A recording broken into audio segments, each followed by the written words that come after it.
Who'd like to be first? Rick.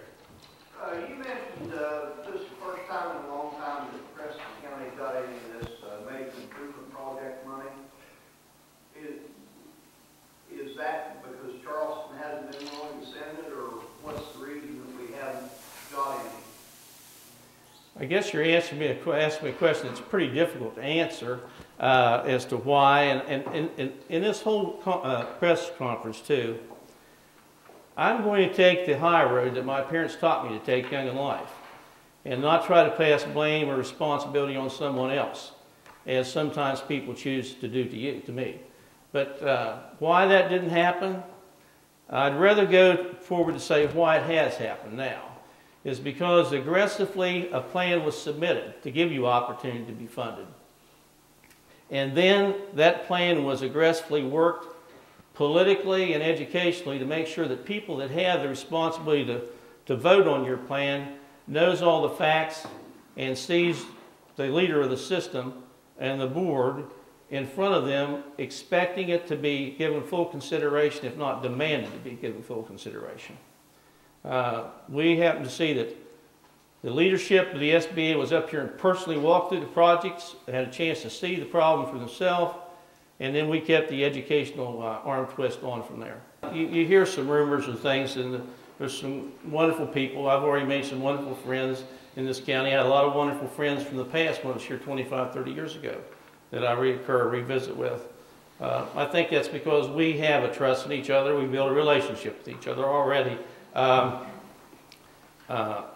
guess I look around the room and I don't see some of those faces that I heard was behind some of those initiatives in an open opportunity to do so.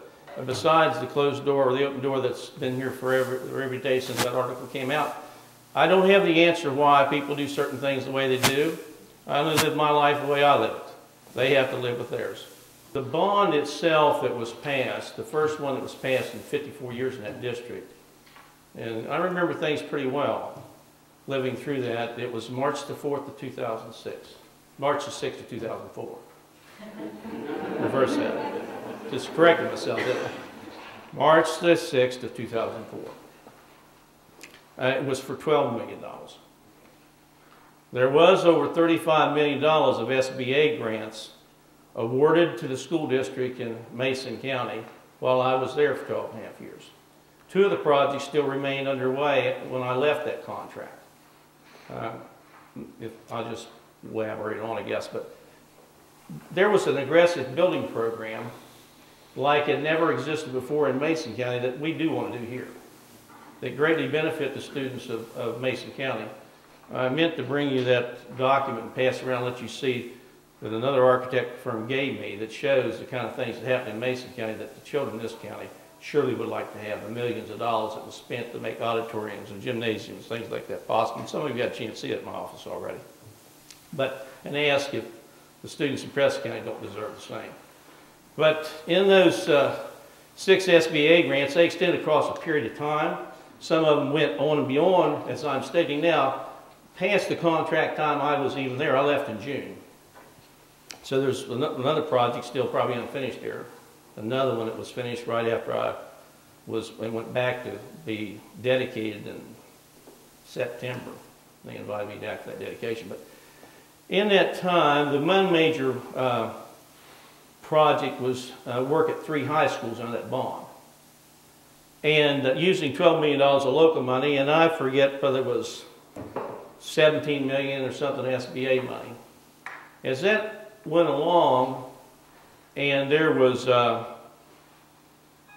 peaking market prices higher in the construction industry that we've known to exist at any time. The highest peak market prices. Copper prices going 300, 400%. Steel prices same. You had to wait for a bag of concrete. The rest was going to China.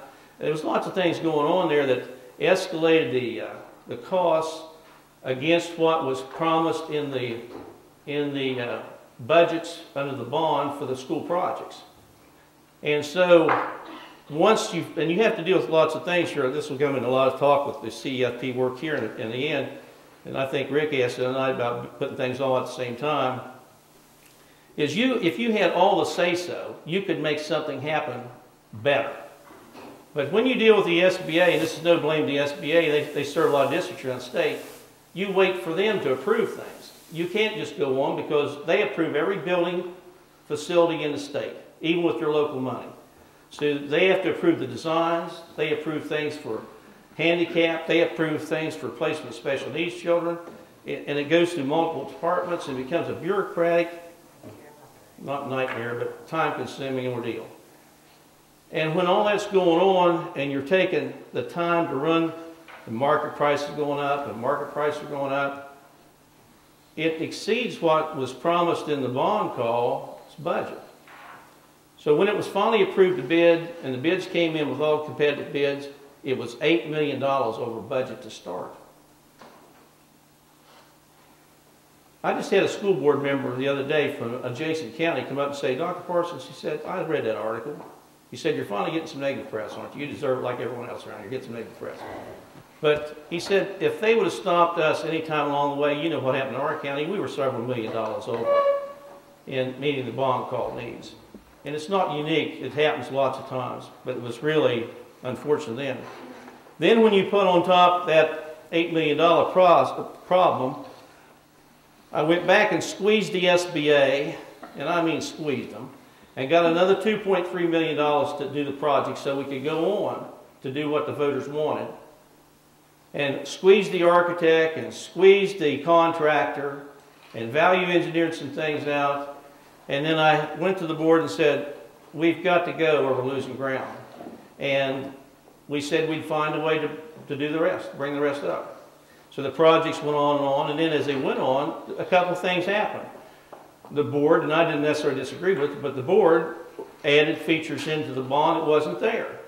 Expanded gymnasiums, extra classrooms, expanded auditoriums. Now, they're some of the nicest in the state. When we left, was the most modern facilities probably in the state of West Virginia. So when it was complete, but it wasn't complete without a cost. You know, I've been accused of performing miracles with money, but I can't waive all the costs and expenses for every project. Eventually, you get what you pay for, you have to pay for it. And then along the way was a number of, always in project work, undiscovereds that you didn't find. When you do renovation projects especially, when you went and dug and you demolished, and we're talking about tear out for now, when you demolish an old building, you might not always know what's underneath of it.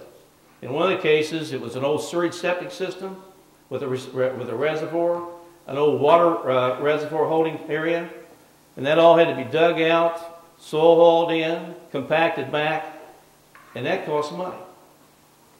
Another huge addition, for example, was it was a rural school, beautiful rural school, upgraded all the kitchen equipment, lab equipment, extra features. It required three-phase power. The closest three-phase power was 10 miles away. AEP wouldn't run it and give it to you free. It was forever getting to do it, and then when they said, we'll do it for you, but you're a single source customer out there, 10 miles in the country, you'll pay for it. That was like $250,000, $300,000. So those are the kind of things that you unfortunately run into on top of the other issues you started with, and you know, the board was aware of where they were. They were told all along the way. They approved the change orders. They knew where they were, and they still got a great deal.